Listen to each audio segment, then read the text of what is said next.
这张照片是一位加拿大原住民族艺术家他的创作，他所拍摄的作品。这其实是摄影师一边聊天跟拍摄者一边拍照的结果。那么被拍摄的人其实都是原住民族人，都是自然拍下的表情。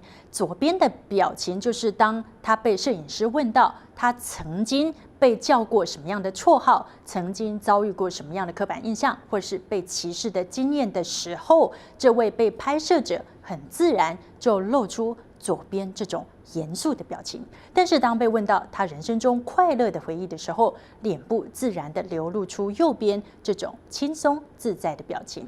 这位加拿大原住民族艺术家希望他这一系列的创作可以打破非原住民族对原住民族的刻板印象，尤其是负面的刻板印象。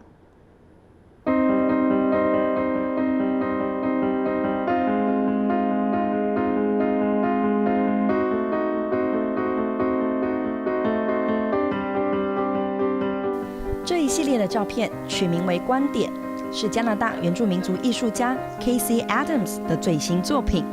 左边的表情严肃，右边的表情快乐。在拍摄左边的照片时，艺术家要求被拍摄者想着自己或是家人曾经遭受种族歧视的经验以及被人冠上的刻板印象，像是被当成家暴受害者、流浪汉或纳税人的负担等等。之后再请被拍摄者想着一位家人或是最快乐的回忆，才拍下右边的照片，并且自己写下自己对自己的定义。Well, I've been thinking about doing this work for a very long time, and it had been on my mind to tackle racism for the past 10 years, but I never really had an idea of how to present it. 而在前一阵子，温尼伯市政府官员的太太在社群网路上发表的种族歧视言论，说到已经捐够多钱给政府，让政府可以有钱用在原住民族的社会福利。这一番话给了这位摄影师创作的灵感。And then when the scandal with Lori Steves came out, and her comments about drunken natives, I realized that this was a great opportunity to do something. 这位艺术家对于人性仍然保持乐观，认为只要有机会，人是会改变想法的。I believe that every one of us can make change. Every one of us can change our perception, even if it's just slightly. And if we do that, then what we're doing is we're leading by example. K-C 并没有在部落长大，但搬到都会区居住，仍然让他适应不良。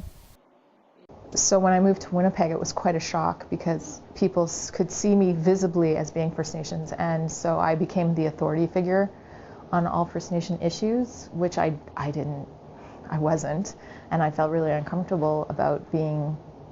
Really, what I was becoming was the token Indian. And K-C 也表示，其实大家都有应对种族歧视的能力，只是必须要正视这个问题。They should not take it personally and realize that they have a power within that nobody can touch.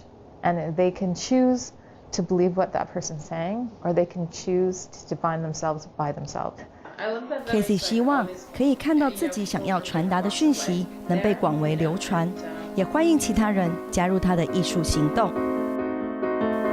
实际来到温尼伯的街头，许多路人对于刻板印象或是种族歧视都有切身的经历。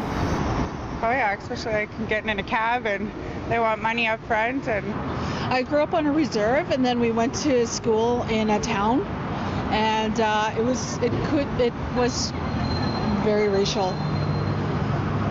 I guess people assuming that I'm just kind of not doing anything for myself, when meanwhile I went to university and everything else.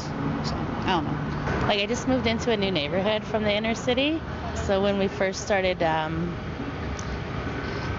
commuting to work and to daycare and stuff like that, there was a lot of eye rolling on our bus because we're in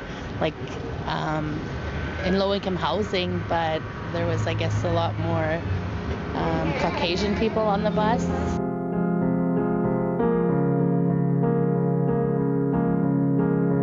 这一系列的人物肖像摄影作品，就是希望可以告诉社会大众，不能单凭外表就妄下判断。透过不同观点的呈现希望可以消弭这个社会对原住民族的负面刻板印象。记者独 He Gulus 编译。